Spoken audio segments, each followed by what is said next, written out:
너희는 세상의 소금이니 소금이 만일 그 맛을 잃으면 무엇으로 짜게 하리요? 후에는 아무 쓸데없어 다만 밖에 버려져 사람에게 밟힐 뿐이니라. 너희는 세상의 빛이라. 산 위에 있는 동네가 숨겨지지 못할 것이요 사람이 등불을 켜서 말 아래에 두지 아니하고 등경 위에 두나니 이러므로 집안 모든 사람에게 비추느니라. 이같이 너희 빛이 사람 앞에 비추게 하여 그들로 너희 착한 행실을 보고 하늘에 계신 너희 아버지께 영광을 돌리게 하라. 아멘. 사람들에게 건강은 세 가지인데 몸이 건강해야 되고 마음이 건강해야 되고 또 영혼이 건강해야 됩니다. 이 세 가지 중에 어느 것이 더 소중할까? 답은 없습니다. 더 소중한 건 없고 이 세 가지가 다 건강을 해야 됩니다. 오늘 저는 본문을 통해서 멋있는 그리스도인이 됩시다. 이런 제목 가지고 말씀을 드리려고 합니다. 우리 한번 따라서 하실까요? 멋있는 그리스도인이 됩시다. 아멘. 예, 멋있는 그리스도인.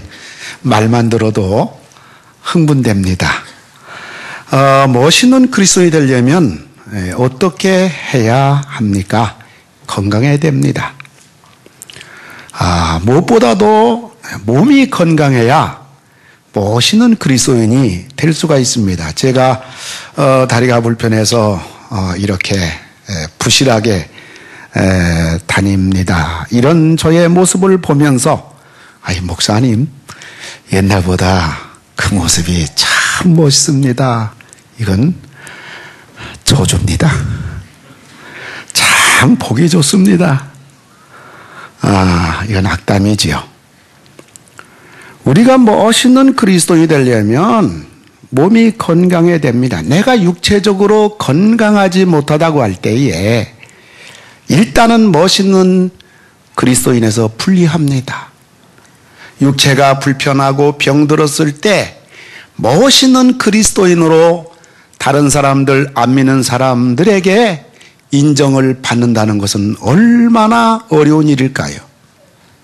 콜콜하는 사람을 누가 좋아하겠습니까? 그래서 예수를 믿는 우리들은 건강하기를 힘써야 합니다. 건강 염려주의자가 될 것은 아니로되 늘 성실하게 자신의 건강을 돌봐야 되는 겁니다. 건강할 때 건강을 지켜야 하고 건강하기 위해서 발돋움을 해야 됩니다.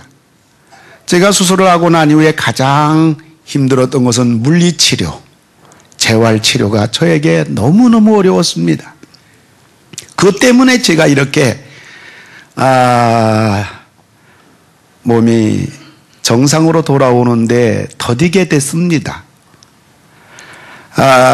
건강한 가운데 더 건강하기 위해서 수영도 하고 등산도 다니고 아파트 계단도 10층 15층 올라가는 거, 그래서 더 건강할 수 있도록 내 몸 만드는 것은 잘했습니다. 그런데 아픈 몸을 정상으로 올려놓는 거, 이거 해보지 않았기 때문에 몸을 그저 쉽게 이렇게 다루다 보니까 결국은 이 치료가 많이 늦어지고 있습니다.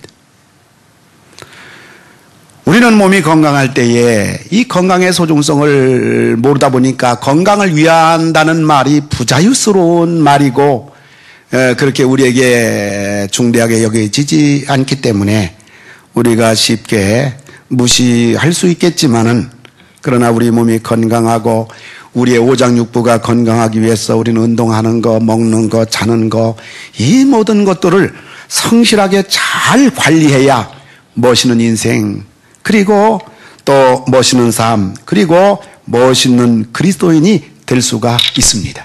여러분, 주의 이름으로 다 건강하시기를 주의 이름으로 축원을 드립니다.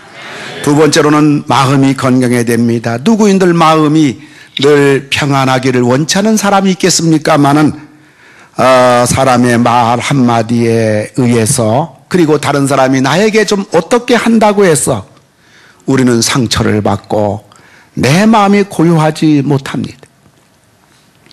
그래서 우리는 기도도 해봅니다. 결단도 해봅니다. 그러나 그 아픔이, 그 신경 쓰이는 것이 몇 날, 몇 달 동안 가셔지지 않고 우리 마음속에 괴로움이 된다면 그 이유가 어디 있겠는가? 성격이 못해서 그런 것인가? 아닙니다. 마음이 건강하지 못해서 그런 겁니다. 그러므로 마음이 건강해야 됩니다. 우리 마음이 건강해지기 위해서, 또 마음이 건강해지는 것은 대부분 타고난 기질에 의해서 좌우됩니다. 그리고 어떤 부모 밑에서 어떤 환경 속에서 그가 자라느냐에 따라서 이것이 많이 절대적으로 좌우하는 것이 사실입니다. 우리는 상담에 관계된 심리에 대해서 우리는 할 수 있으면 공부도 하고, 또 뿐만 아니라 그런 내용의 책도 읽고, 그런 세미나에 우리 참여해서 내가 누구인가를 발견하고 나를 이해하는 것이 매우 중요합니다. 내가 나쁜 사람이고 성격이 못돼서 그렇다 하며 계속 자신을 정죄하고 포기하는 것은 전혀 도움이 되지 않습니다. 마음이 건강해야 행복하게 살 수 있습니다. 마음이 건강해야 몸도 건강해집니다. 그리고 삶이 풍성해지고 신앙생활도 승리할 수가 있고 멋있는 그리스도인이 될 수가 있습니다. 여러분의 몸도 건강하시고 마음도 건강하신 여러분 되기 주의 이름 축원합니다. 뿐만 아니라 영혼이 건강해야 됩니다. 영혼이 건강해지려면 그 비결은 하나님 말씀과 기도입니다. 말씀으로 무장하고 기도로 능력받고 성령 충만해야 됩니다.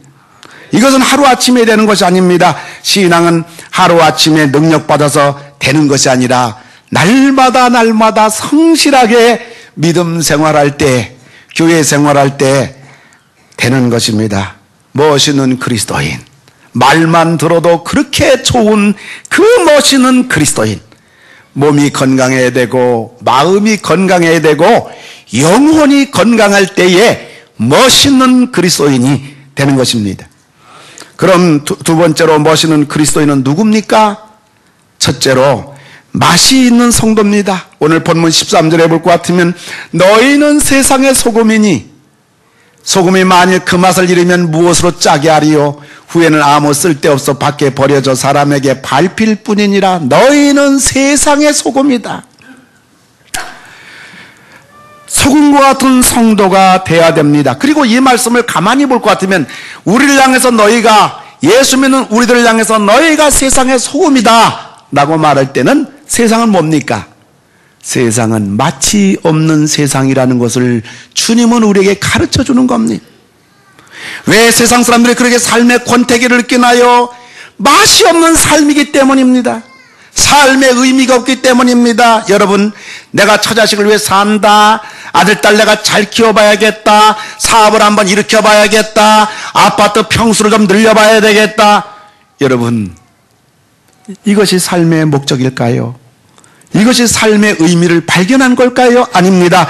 왜 사람들은 이런 것들이 다 이루어졌는데도 자살합니까? 왜 엉뚱한 짓을 하나요? 살만하니까, 배가 부르니까, 등이 따스하니까 한눈 팝니다. 왜 그래요? 살아봤자 세상은 맛이 없는 거예요. 멋이 없는 인생이에요. 삶에 재미가 없어요.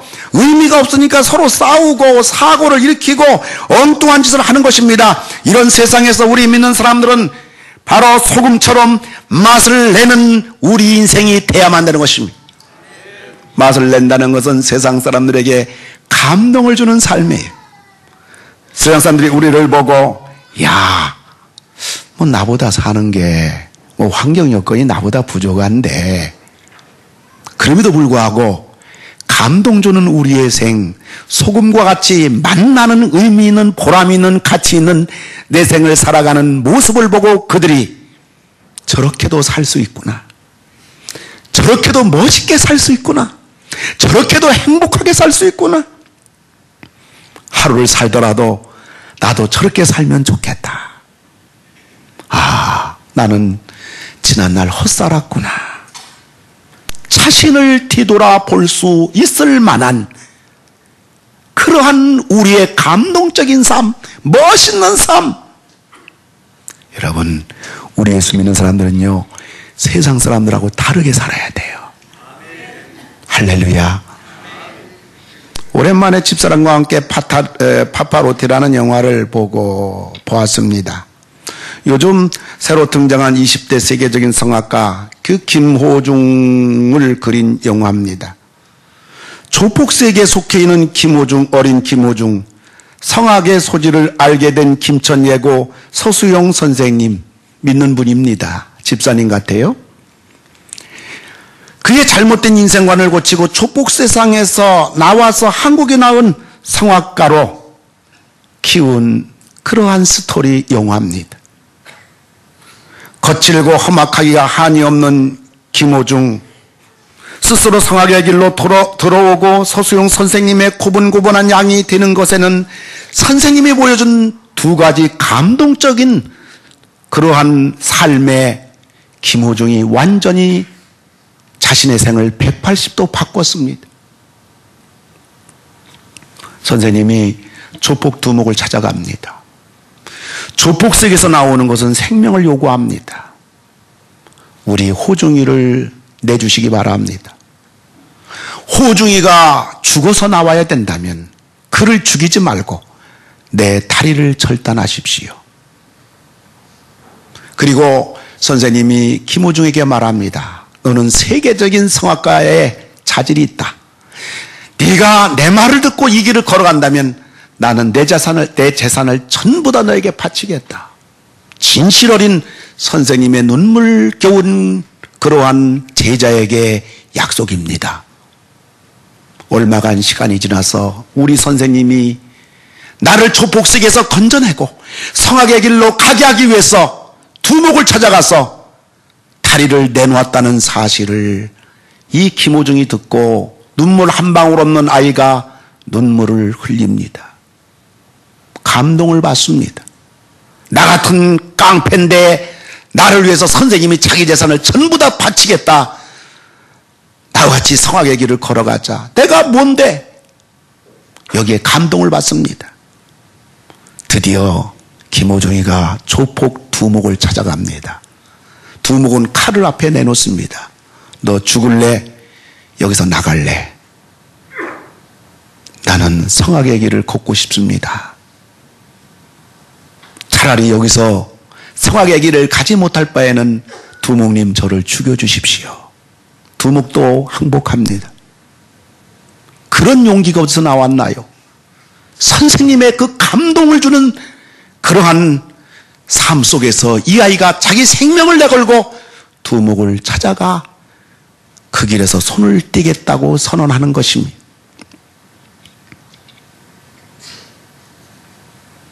칼부림 속에서 살다가 칼부림 속에서 죽을 한 젊은이 세계적인 인물이 됐어요. 괴롭히지 말라고 다 너한테 돌아가게 된다.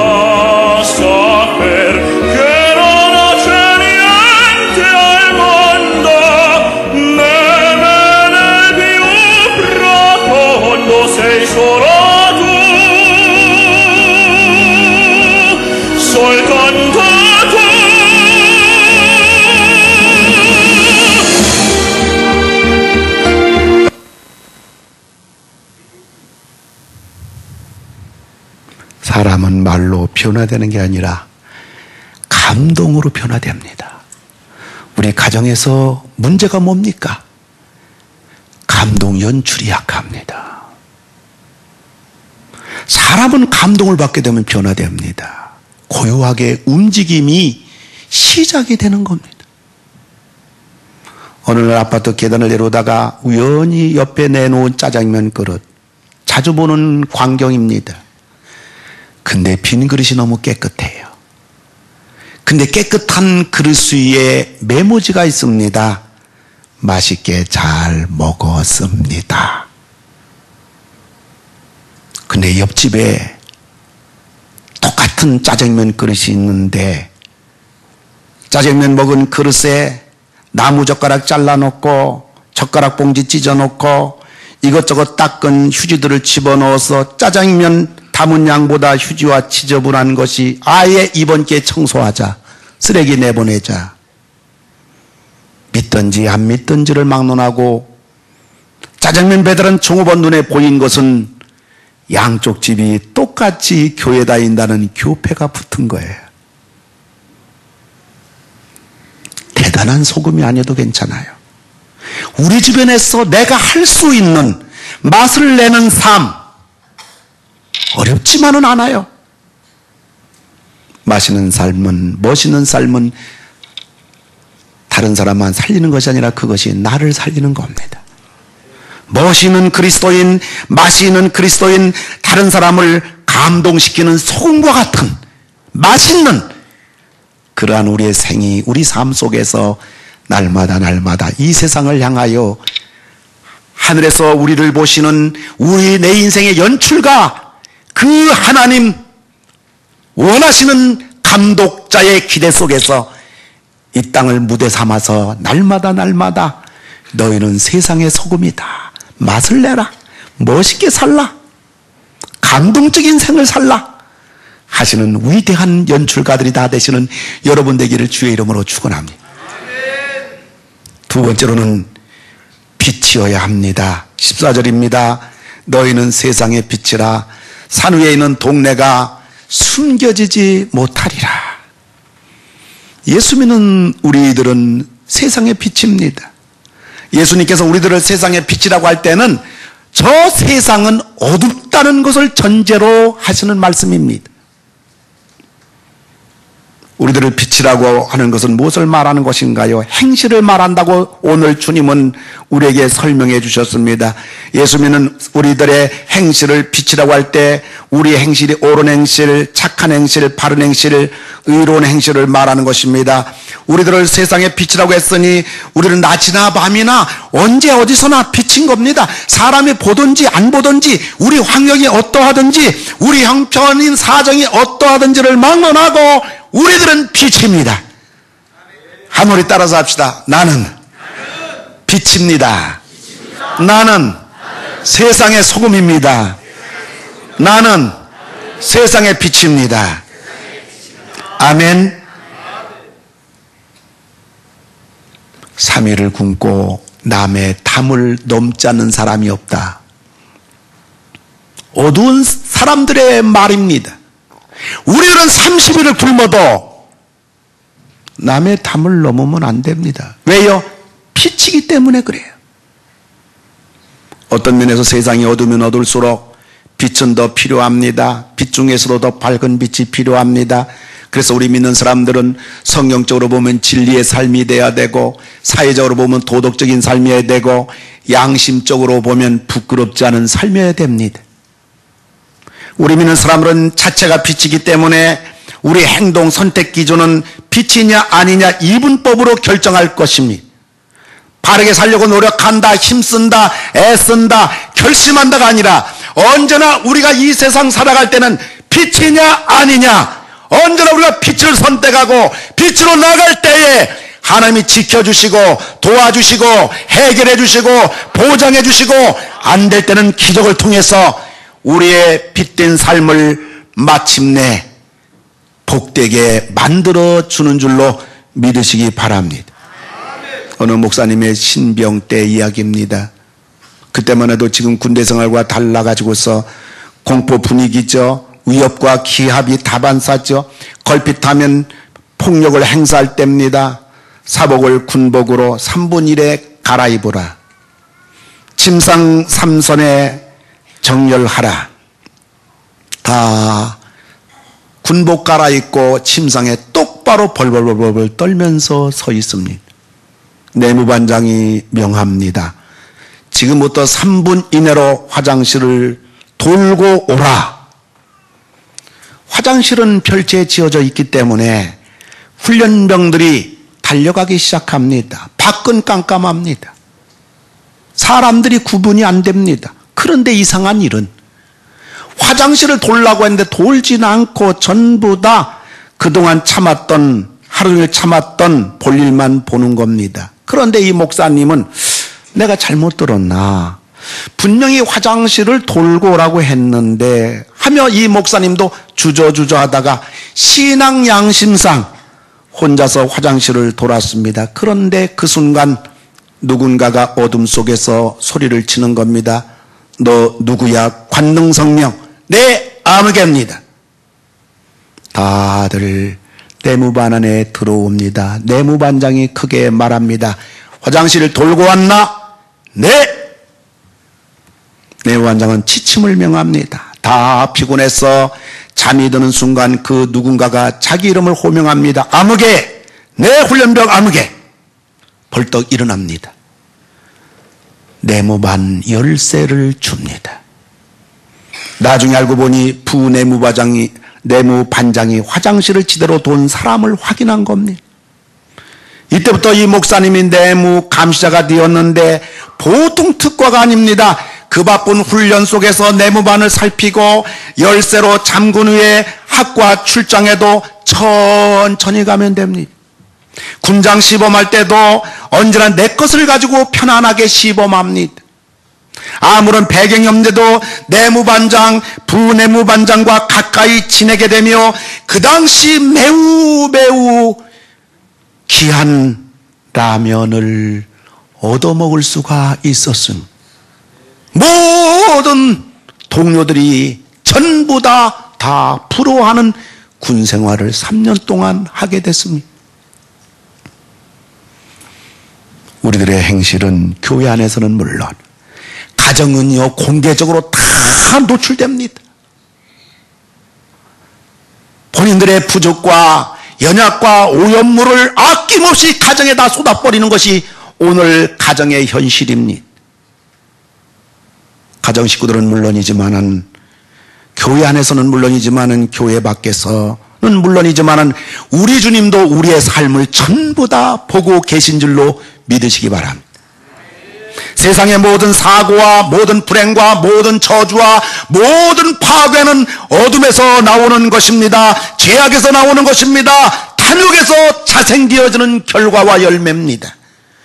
우리의 성령은 변함없이 빛의 자리에 있을 때인 줄로 믿으시기 바랍니다. 우리의 축복은 변함없이 우리가 빛된 자리에 있을 때 가능한 줄 믿으시기 바랍니다. 우리의 기적은 우리가 빛된 자리에만 있기만 하면 마침내 주님께서 우리의 생을 영광스러운 축복의 기적의 생으로 만들어준 줄 믿으시고 어둠과 빛 양다리 걸치지 말고 쓰면 뱉고 달면 삼키는 임기응변식의 삶이 아니라 항상 빛을 고수하고 항상 빛의 자리에 서서 여러분이 계속 전진하는 여러분 빛된 여러분 다 되기를 주의 이름으로 축원합니다. 16절 보면 이같이 너희 빛이 사람 앞에 비치게 하여 그들로 안 믿는 자들로 너희의 착한 빛된 행실을 보고 하늘에 계신 너희 아버지께 그들로 하여금 영광을 돌리게 하라. 빛이 되라. 빛의 자리에 서라.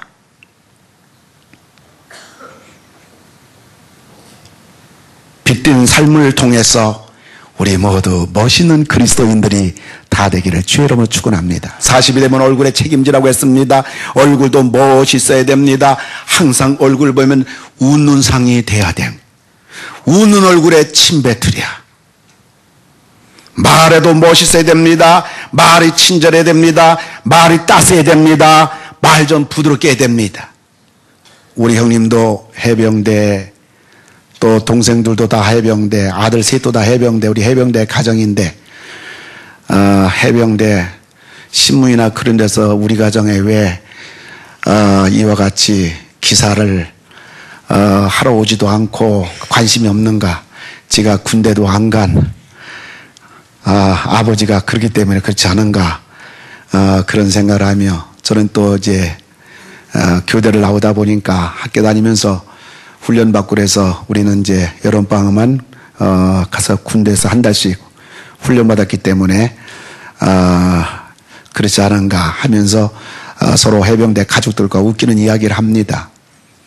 우리 형님이 수원에서 이 공인중개사를 하는데 이 부모님이 안 계시기 때문에 종종 형님에게 안부 인사를 올립니다. 전화를 딱 돌면 누구세요? 청나물이 떨어집니다. 그래서 형님이 다 전화를 그렇게 받아요. 그래서 형님 댁 가서 제가 사무실에 이렇게 앉아도 어떤 손님도 똑같아요. 그래서 제가 형님에게 말하기 죄송하지만 형님, 사업하는 형님이 말투가 그래서 형님 그렇게 하지 마세요. 전화 오게 되면 누구세요? 제가 봐도 이 목소리 좋지요? 제가 형님한테 한 두세 번 코치했어요. 형님 이러면 안 됩니다. 근데 뭐 요즘 또 형님에게 전화를 올려도 마찬가지로 누구세요? 그러면 그 말투가 잘 안 고쳐지는 건가 보다 그런 생각합니다. 상대방을 배려하는 말투, 상대방을 격려하는 말, 또 우리 칭찬하는 입술. 시어나처 굿 싱크 여기 회사의 최고 경영자는 하버드대 행복한 강의 최고의 인기 강사로 10년 동안 그 자리가 부동의 위치입니다. 이분은 직원들을 관리하면서 하루 한 번씩 직원들을 칭찬했더니 6개월 뒤에 보니까 생산성이 30% 향상된 결과가 나왔어요. 직원들이 더 일을 빠르게 합니다. 일을 효율적으로 합니다. 행복하게 일합니다. 결론은 칭찬이었어요. 가정에서 마찬가지 아니겠어요? 왜 50대 주부 되면 남편에게 막 말합니까? 왜 남편들이 참 가정에서 아내를 너무 무시하고 자녀들과의 문제라든가 부부간의 문제, 자녀와의 문제, 대인관계, 사회생활, 교회생활. 우리 21세기 우리 성도님들은 언제 어디서든지 우리 말이 긍정적이고 부드럽고 누구세요가 아니라 누구세요? 따사롭고 말해요. 친절하고요. 배려하고요. 이럴 때 사업도 더 잘 되고요. 손님도 더 그곳을 찾아오고요.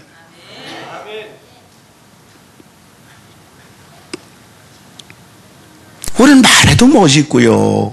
얼굴도 멋있고요.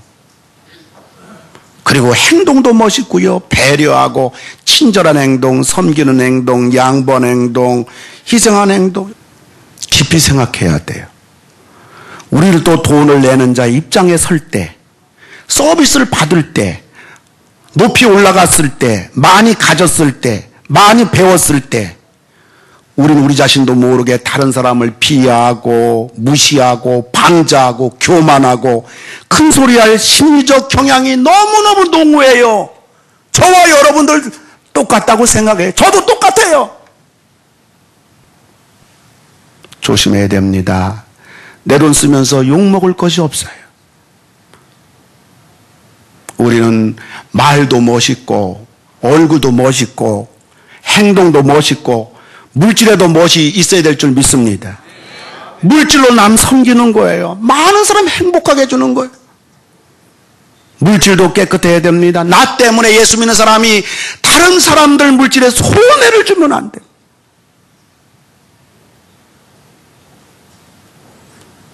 우리 교회에서 성경 분석 세미나에 강사로 오셨던 목사님께서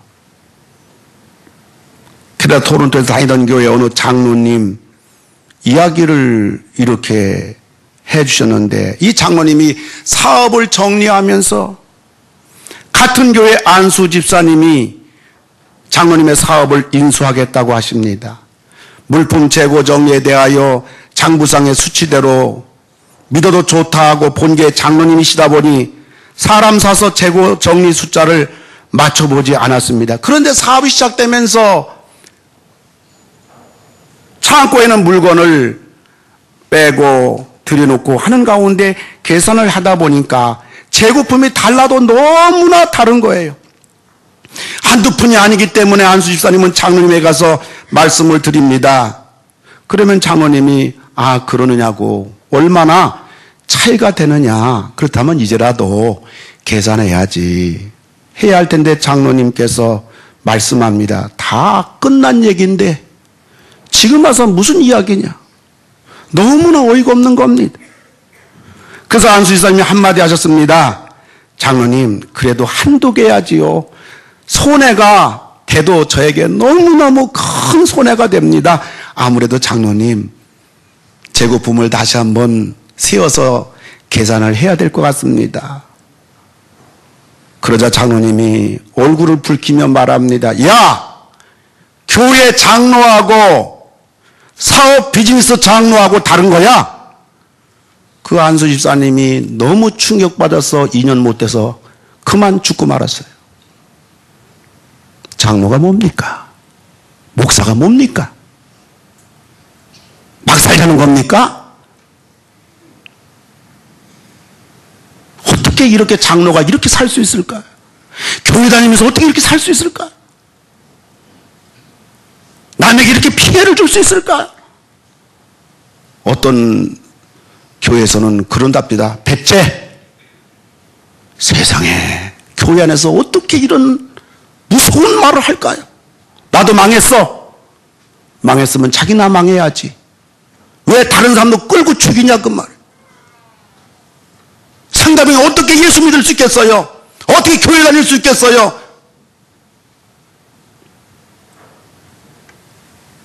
멋있는 그리스도인. 그냥 교회 다니는 것으로 만족할 것이 아닙니다. 교회 다니니까 되는 게 아닙니다. 고민해야 됩니다. 자신을 되돌아봐야 됩니다. 가정에서 나는 지금 어떻게 아내 역할하고 남편 역할하고 자녀에게 나는 말투가 어떻고 아내에게 말투가 어떻고 남편에게 말투가 어떻고 부모님에게 말투가 어떻고 나는 교회 안에서 말투가 어떠고 행동이 어떠하고 내 얼굴은 어떤 인상이고 나는 사회생활 어떻게 하고 있고 대인관계 어떻게 하고 있고 나는 교회 집사인데 나는 교회 장로인데 나는 교회 목사인데 나는 교회 권사인데 난 이래도 이렇게 살아도 되나? 이러다가 내가 천당은 갈 수 있을까?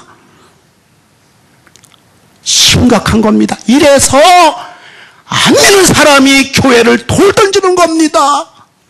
믿는 사람들을 욕하는 겁니다. 기독교를 개독교라고 합니다.